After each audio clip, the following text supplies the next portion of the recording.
Hi guys! So today, I just want to do a little bit of a ramble video. Now that I kind of got the idea because now that Avatar: The Last Airbender is on Netflix, it kind of got me thinking of some shows and series that I really liked watching when I was younger, and I wanted to talk about them with you guys, and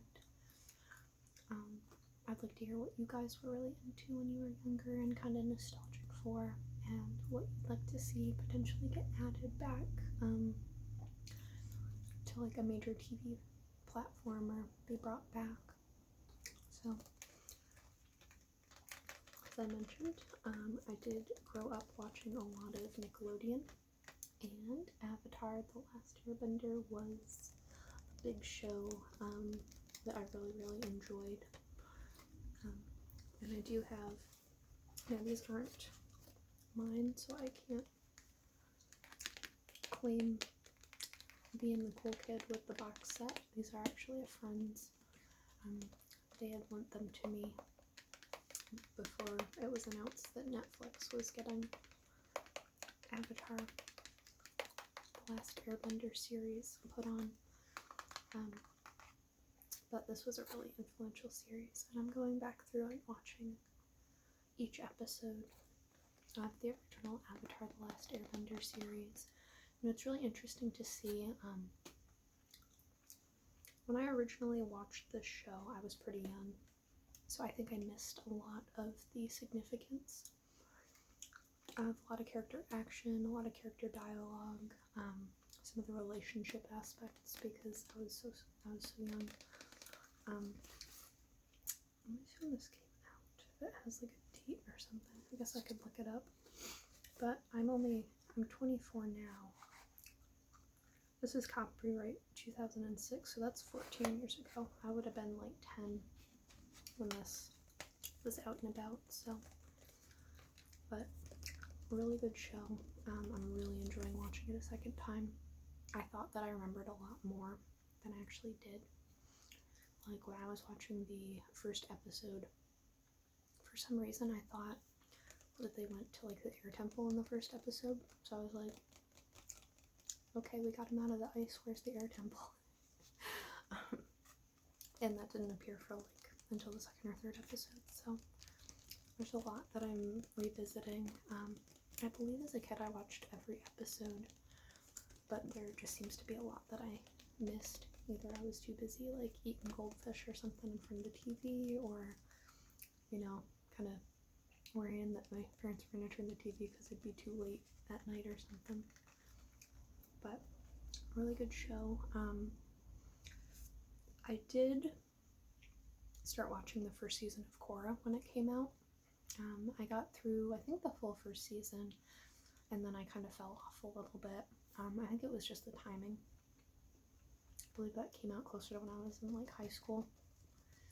And once I finish with Avatar: The Last Airbender, the first like the original seasons, I do want to go back and watch all of Korra just to get the full experience. I didn't have any issues really with Korra or anything like that. I just kind of fell off. I think it was bad timing for me to start the series. But I do really appreciate how Korra is all set in the same universe. They do mention all the original characters, and you do get to see some of older versions, so that's really cool. They did make a movie of this, which many of us when we were this big wanted to go see, and it was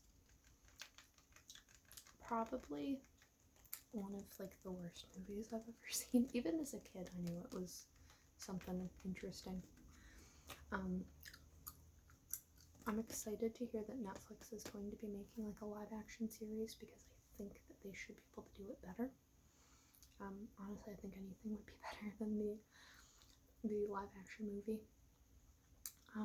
Some of the biggest complaints that I've heard and that I've had about the live action movie was that I thought they got too kind of like creative with it when they didn't need to. Like they changed up so many of the names, like Aang here, they called him Ong, and I don't know if they were trying to be Like they felt that sounded more like what what his name would be pronounced like in the culture. I don't know if they were trying to say it was like an alternate universe or something, or they just didn't know how to pronounce his name Aang. Also, the choreography wasn't bad. There's a lot of like martial arts going on, as there should be, considering this series was animated after watching folks perform martial arts. That was a big reason why the animation looks so good, because they'd have folks perform some moves, be it like different styles of kung fu and things like that, and then they'd animate after seeing that so that things would be accurate. And the movie, the action wasn't bad in that extent, but it just didn't line up with the special effects very well.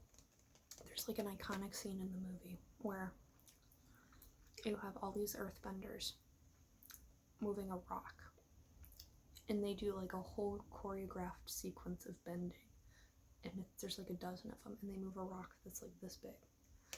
And in the show, you can, like in the actual source material, you can move a rock with like one move. It's not an elaborate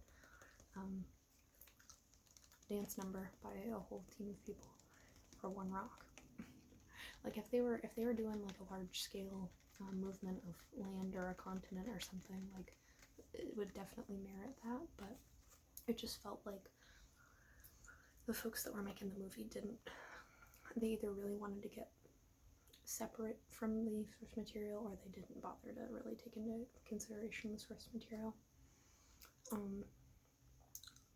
There was just a lot of stuff in the movie. I'm definitely not a pro on like movie like cinematography and things like that, but I've watched a lot of reviews on it, and they're like, the cuts are crazy, there's so much like jarring, like there's no continuity, like someone will be having a conversation, then we'll just cut to a different scene.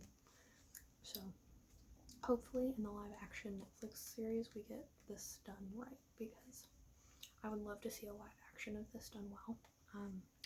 Certainly the animation style is gorgeous and iconic, and I would be happy if they wanted to just continue this forever and like just do a series of like when the Avatar team is all grown up and it's just their misadventures. I know we got some of that in Korra, but I'd be perfectly fine with them doing like a 5 years later after the events of the original Avatar: The Last Airbender, just so we could have more of their original shenanigans and stuff. One thing that was kind of cool, I got to meet Dante Basco, who is the voice of Zuko. He's also the voice of some other characters, like I know Jake Long, American Dragon, he was the voice actor of that. He's also one of the Lost Boys in Hook, and he did, I think in my junior year of college, he ended up visiting the campus for a multicultural sort of assembly / celebration, where a lot of our foreign exchange students or students from different cultural backgrounds came and did like incredible performances of music and artwork and read poetry and did a lot of like really cool stuff.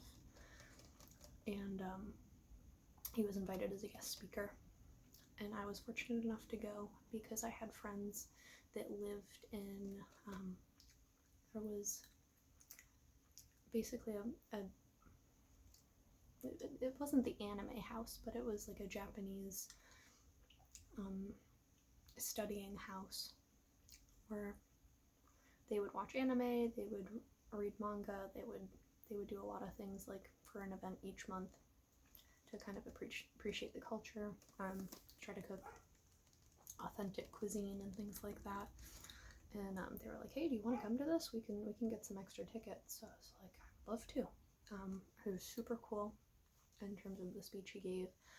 He talked about, some kind of his backstory, and definitely some of the more deep and inspiring things that is really helpful to hear when you're a younger adult or becoming a young adult, and you're in college and you're kind of, not that everyone in college is lost or anything like that, but you kind of, it's impactful to have someone you might look up to, give you some advice and give you some encouragement. So he was there, he had kind of a speech prepared, and then he opened up the floor to like, okay, everybody throw your Zuko questions, throw your Jake Long questions at me, what you got? And he was super chill. Like, people asked him to, apparently there's like a Wattpad like fan fiction of Zuko and Katara like Zutara, where he says some lines and he's like, yeah, I'll rehearse those from memory. I've read that a million times, and people at conventions always ask me to read it. He did some lines as Zuko, he did some lines as Jake Long. He answered a bunch of questions about the voice acting industry. People had a lot of questions about like, when did you know that Avatar was going to make it big? Did you know, like, when you got on this project that it was going to be big? And his response was along the lines of, like, I was just excited to see that this sort of medium would be put on Nickelodeon, and that it might be approved to be a show, and it might potentially get some seasons made beyond the first season or the first couple pilot episodes. He was pretty much like, we didn't expect it to take off to this level and get this level of appreciation and to become such like a favorite among people. It was really cool. It was an awesome, probably one of the coolest memories in college was going to this assembly and seeing just like all the performance, all the expression, and then hearing him speak and then open up the floor to questions. He was really good at handling the crowd, and he seemed really friendly. Like, he was more than happy to take pictures with people. I'm kind of the, either through shyness or through just like, this guy's probably taken 600 pictures tonight, I usually don't approach people for pictures. It's enough to me to either have watched them or be like, hey, thank you so much for coming out, I really appreciate you visiting us, just kind of like saying hi and shaking their hand. But he was super cool. Like, he finished his part, he thanked all the students for their performances, and then I was just kind of working the floor, talking to people, taking pictures, having some food. He's a super cool dude. It was super cool being able to have that as part of my college experience, and because that was before I started going to anime and comic book conventions, so I wasn't really used to seeing like voice actors and celebrities and like character actors and stuff. I wasn't used to going to see their forums or anything, so for me that was a really big deal. And now that that I've gone to a couple conventions and I'm pretty familiar with that, I'm like, oh, you can, if there's a star that you really want to see speak or go to the Q&A for, or that you're a fan of, you can just pick a convention that they're going to and sign up for the panel. But I was like, that's so cool that he came to visit the school, especially since I went to college in Vermont, which is, we're not exactly like a hot spot of the US in terms of like places that big names go.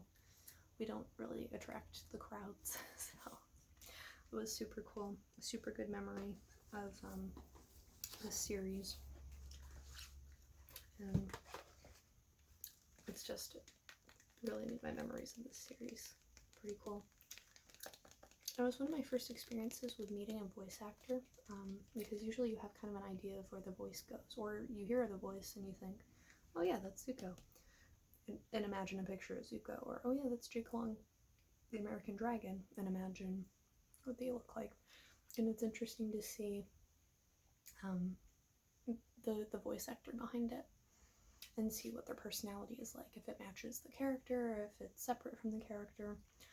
I think some folks that knew him for being Zuko were like, are you hot-headed? Is he going to be kind of, you know, like snappy or anything like that? And he's like the chillest guy you could ever meet, so that was really cool.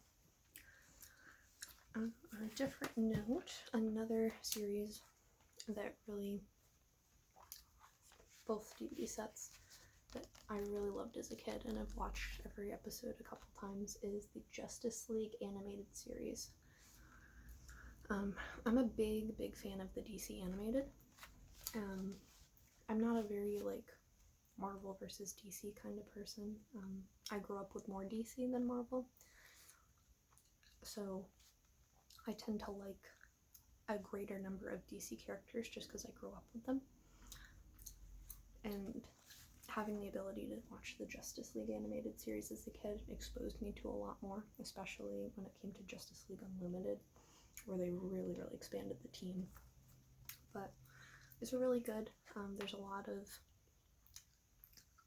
I'm not, like, adult themes sounds kind of canned, but this is definitely not like a kiddie cartoon.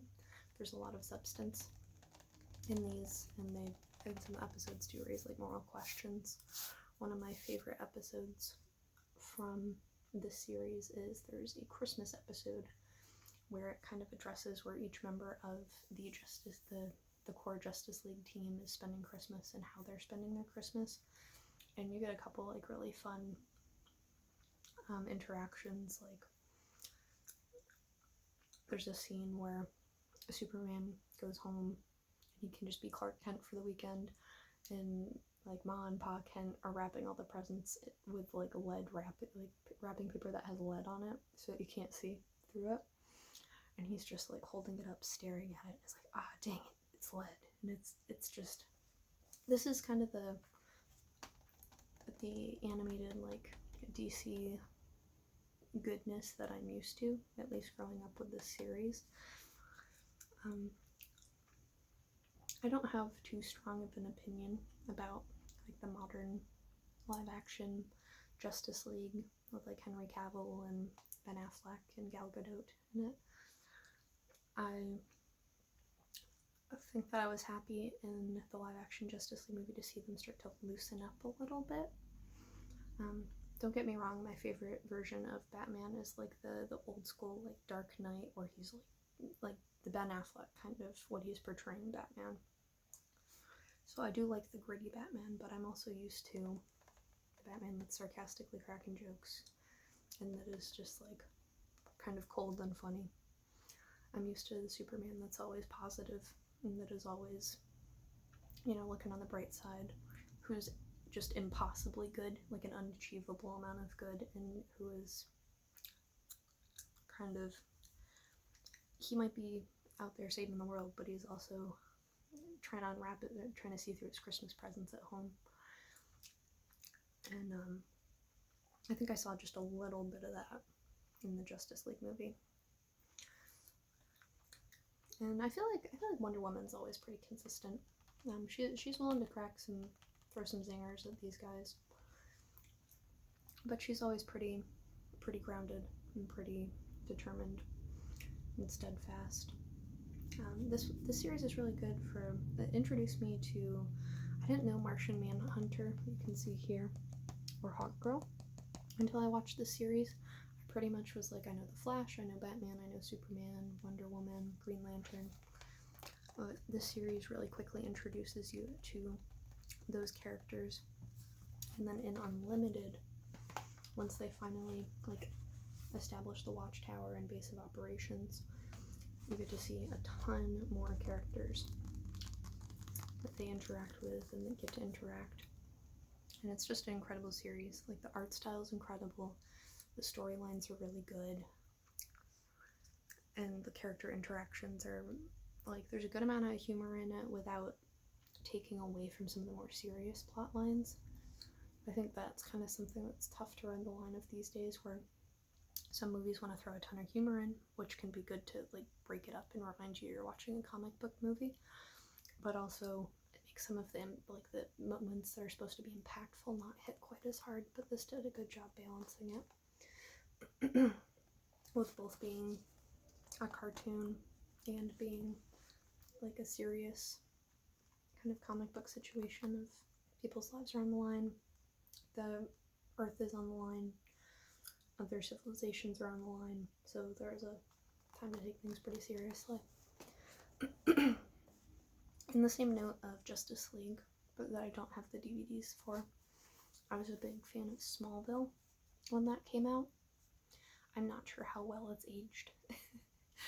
I watched a lot of that when I was in middle school with my family. We would tune in whenever the new episode would come out, back when when episodes were on a TV channel, so you had to wait and watch it versus get it on Hulu or something like that.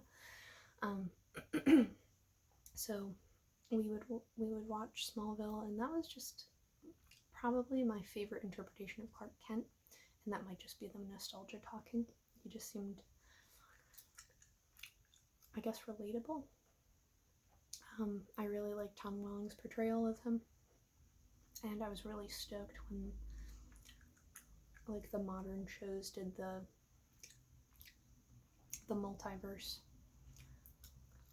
I was a Crisis on, goodness, I'm forgetting it. Crisis on multiple Earths, and they brought him back as a Clark Kent. I was like, oh my god, they brought my guy back. And I was a little bummed that I never got to see the Tom Welling Superman. He throws on the suit at some point in Smallville, but you never really see him in a standalone movie.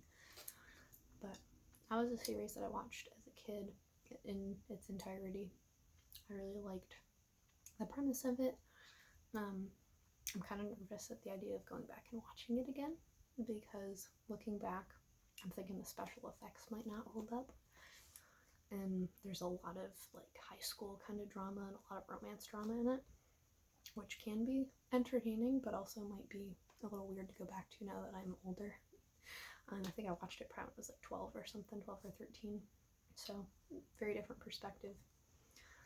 But that was a really good show from my childhood that I remember. I really liked his Clark Kent. I really liked, I think it's Michael Rosenbaum did Lex Luthor. I'm also biased towards his Lex Luthor being one of my favorites. I just thought that he looked the part, played the part pretty well. It was interesting to see him have a pretty close relationship with Clark Kent in terms of they're pretty familiar with each other and did care about each other, even though they had very different goals. So that was a good series that I remember, and would be interested getting the set of, because I'm not sure how I'd come across it. It's not on Netflix or Amazon Prime, and I probably have to buy it separately. But yeah, so those were some of the big shows when I was younger, that aren't a direct anime. I know that there's been a lot of discussion about if Avatar is anime or if it's a cartoon or not. But in terms of shows that are not direct anime, that's some of the biggest ones. One last thing that is an anime that I watched as a kid. I only have one of the movies. I don't have the actual box set for the series, but I watched a fair bit of Pokemon and the Pokemon movies. I do own the first movie. I want to grab a copy of, I think it's Pokemon 2000, which has the legendary bird trio and Lugia in it. That was another favorite of mine. I watched a good amount of the series whenever it was on TV. It was just kind of a fun thing to watch on the weekends as a kid.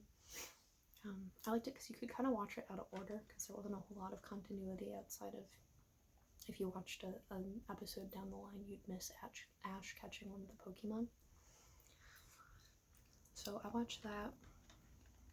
Most memorable intro for me was from Pokemon Advanced Battle and Battle Frontier.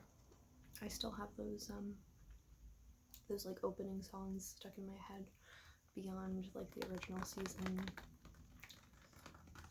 theme song. I don't think I've watched the Pokemon anime since the 5th gen, Black and White. Something about the art style started to throw me off, and I think Ash is made to be relatable to each upcoming generation. So I think when I was a kid, he felt kind of relatable. As I grew up a little bit, and he was kind of going through the 3rd generation of Ruby, Sapphire, Emerald, when he was traveling with with May and stuff. I was like, okay, he's a little younger than me, but it's still kind of relatable. And then by the time Black and White came out, I was just kind of like, I'll end up seeing some of these clips online and watch them, but I don't think I'm gonna sit down and watch the anime itself. I've heard that the Sun and Moon anime is really good, so I might at some point have to go check that out. The newest series, which is the Sword and Shield era, I like the animation style, and it looks like his kind of rival character looks really interesting. So I think I might check out a couple episodes of that. Just a fun series that I used to watch as a kid. It's really good, like Sunday morning, grab a bowl of cereal, plop down, have your like, Game Boy next to you, you know, whip out the card binder of Pokemon cards and like sit there while you watch Ash and Friends. Another show that I used to do that with, but I didn't know what it was about, was Yu-Gi-Oh! When I was really, really little when these shows first aired, so I used to find Yu-Gi-Oh! Kind of scary, because the monsters are more like detailed and a little more gritty and a little more real. Like when they do the attack on life points, the characters like actually respond to it like physically. So I used to get a little scared by that show as a kid, but I used to, if it would follow Pokemon in the morning or come before Pokemon, I'd try to catch some of it, because I was like, oh, what's this card name? So I watched a decent amount. I'll occasionally hop on Netflix and continue the original Yu-Gi-Oh! Show, and I do remember a fair amount of the episodes. I just, as a kid, I branched more into the Pokemon route, so I missed out on playing like the original Yu-Gi-Oh! Card game, and I missed out on watching like the Yu-Gi-Oh! Movies and following into the additional seasons. So, but yeah, I would say those would be, in terms of like from grade school to middle school, some of the most influential TV shows and series of the time. Certainly, once I got to high school and started watching anime, that changed a bit, but when I was a kid, these were definitely some of the most memorable shows that I really look back fondly on. So I would definitely be interested in hearing if you guys watched those shows and loved them, or what you thought about them, and what shows you remember from being a kid that you either tuned into on Sundays or sprinted home from school to go watch, or sat back on the couch at night with friends or family and watched and tuned into. So let me know what some of your favorite series were that you remember and that you might want to go back and watch again. And thank you guys for joining me for another video. I hope that you have a great day or night, and I'll see you in the next one.